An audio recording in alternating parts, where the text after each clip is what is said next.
some Pro Trolls rigged up with ePlugs. So what I have here is I have the Pro Troll tied on. This is 40-pound mono, and I've got this at about a 30-inch leader, 27 to 30 inch with the ePlug on it.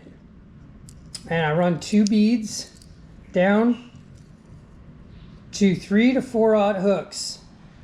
Usually do, you know, anywhere from half a finger to a finger. And I try to offset them, but sometimes that doesn't work. All right, I use Seaguar 40-pound mono.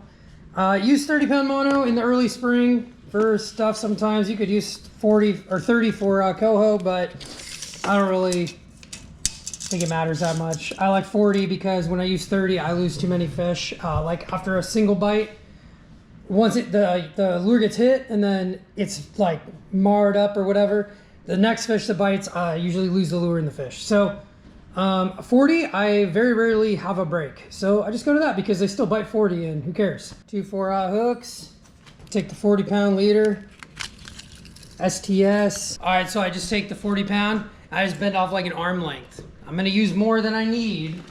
All right, I just clip that. So I insert my line, then I'm gonna take this line, tail end of it, and I'm gonna come at the opposite direction up the hook, just about like an inch. Okay, so now I've got the line going through initially and the line coming out the other way. Now I'm going to grab this side and I'm going to wrap this around the shank. 1 2 3 4 5 6 7 8 9 10 11 12. Pinch it. So I take all this and I find that I get burning if I don't do this. So I grab it, take my tongue, run the length of the leader. Then I take that and I lick it. I know it's kind of weird, but I grab it with my tooth, pull it tight, pull it through all the way. If it starts sticking, I give it a little lick. But that is the best way that I have gotten these to pull through without any burning. Sometimes they burn. I mean, you could use a rag or something wet. This is the way I do it. It's fast. I can just get it done. I don't always have all the time in the world to do this. So cut this off. This is not going through a herring. Who cares if it's got a little tag hanging out? Okay. So that's tied. That's tight. Now I'm going to run the second hook down. Going to run the second hook. You could go, I've done it tight like that. I mean, whatever. You could go wider too. But nice tight double like that is kind of what I'm going for. Lately I've been going give it a little gap, maybe half a finger length. So I just pinch it. We're gonna do the same thing. Put the line through just a little bit. Now I'm gonna pinch this and again wrap it. I mean, I do 12, but it doesn't really matter. 3, 4, 5, 6, 7, 8, 9, 10, 11, 12. Pinch it. Run it through my mouth. Try not to hook yourself in the face. So now I've got my double hook set up and they're offset, which is cool. It's perfect. That way when that fish comes up and grabs it, you're gonna snag them in multiple directions, hopefully. Okay, from this point, we're actually pretty close. All we're gonna do, drop that there. I usually grab 2 beads. It doesn't really matter what color, whatever you like. I got these 2 chartreuse glow, put 2 on there. Drop it down, put the 2 beads. We want basically act as a bearing. And this can work with any, you know, swim bait. All right, I'm gonna take an ePlug here, but before I put that ePlug has a hole right here and right up here where the line's gonna go through. Before you put this on, take one of these O-rings for the door, and I'm gonna slip it on where it goes, right here. If you don't, you're gonna get it on the line, it's gonna be all jacked up. Take the line, put it through that hole, see that? Okay, now put it through here. Okay, pull it through. And, you know, now when I leave them, I kind of actually pull the O-ring off while they rest. That O-ring's not going anywhere now. And when it's on, spin freely.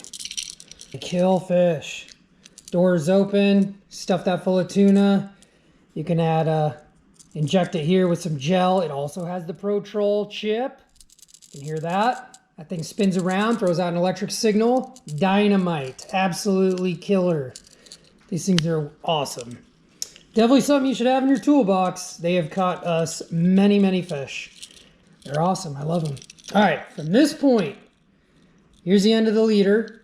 Got my tape measure set up. Here's 30 inches right here from the other end. So I'm going to take the tail hook and I'm going to hold it all the way over here. Now I'm going to come to 27, pinch 27, okay? Looks pretty short, I know. From 27, that's when I'm going to tie it directly onto the Pro Troll. So from here, back through, make a loop. And I'm going to do 1,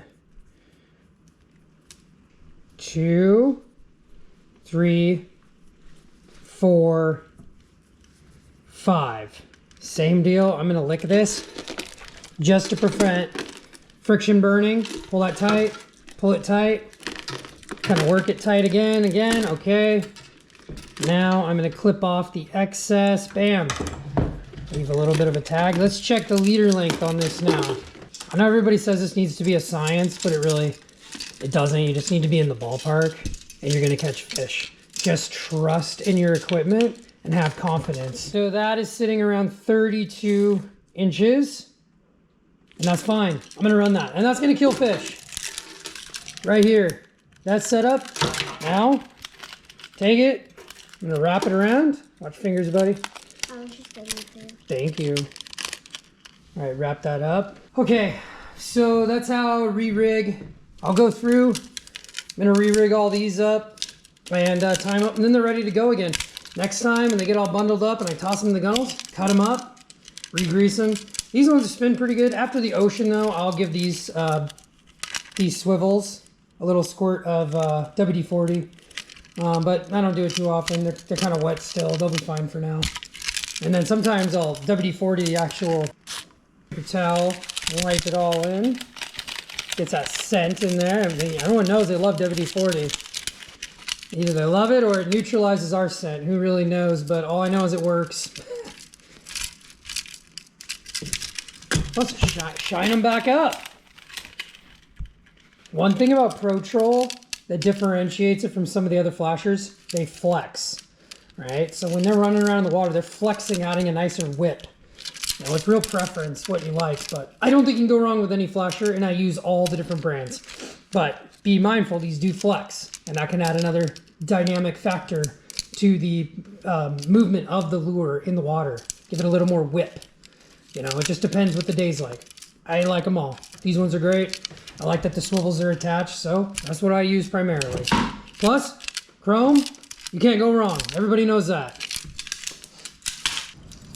And then what I do is I take the Pro Troll or short bust, whatever flasher, it doesn't really matter. What I like about Pro Trolls is they have the eChip. Plus, ePlugs have the eChip too. So anyway, what I do, I'm going to take this and I take this leader and I just wrap it around nice and gently. I just leave everything nice and gentle. And I kind of just hold it like that. All right. And this is the cheap way. I just take a Ziploc, I put it in there at a diagonal, let it sit there. I take my next Pro Troll, same thing. It's tied directly on. And I just wrap the leader around. These are barbed hooks because they'll be used in the Willamette unless we go to the Columbia or another area or the ocean. Hey, you can't, then I can just smash them. And then just simply put that one in at another angle. So I keep them like that. I put 4 of these in one of these 1-gallon Ziplocs. Literally, it's the easiest way I have to just yank these out. If one gets all fouled up, I can just take it off, throw it in the gunnel, grab a new one, hook it on, back to fishing. Instant. You know, your seconds, no tying, no nothing. I just pre-rig everything, especially in the ocean. This is almost a must to stay on the fish. You know, when you get on a school or a bite, like if you're not on it, if you're not getting gear back in the water, you're not catching fish. So like one of the things that I just firmly believe in is like maximize your time in the water during a bite. So pre-rigged everything and reuse them, who cares? It's just a way to organize it and keep it out of the way. Obviously fishing's expensive. This boat fishing for salmon is expensive, so this is just a way that works for me, and we catch fish. So